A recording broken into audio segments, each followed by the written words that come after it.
తెలంగాణ సర్వపిండి. సర్వపిండి అంటే అందరికీ చాలా ఇష్టం. ఇష్టం లేని వాళ్ళు ఎవరు ఉండరు. నచ్చితే లైక్ చేయండి.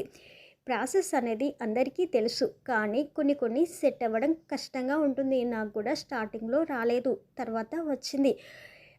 అందరి ప్రాసెస్ ఒకటే. చేసే విధానంలో కొంచెం తేడా ఉంటుంది. నా స్టైల్‌లో నేను ఇప్పుడు చెప్తున్నా.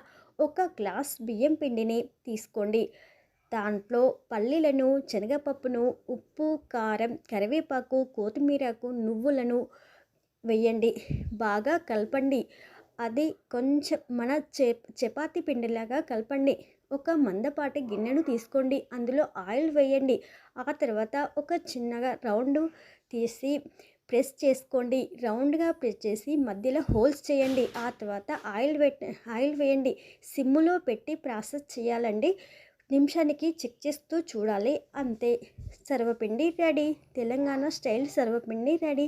నచ్చితే లైక్ చేయండి. మీరు కూడా తప్పకుండా ఒకసారి ట్రై చేసి చూడండి. చాలా టేస్టీగా చాలా బాగుంటుంది. చాలా బాగుంటుంది. తప్పకుండా ట్రై చేయండి.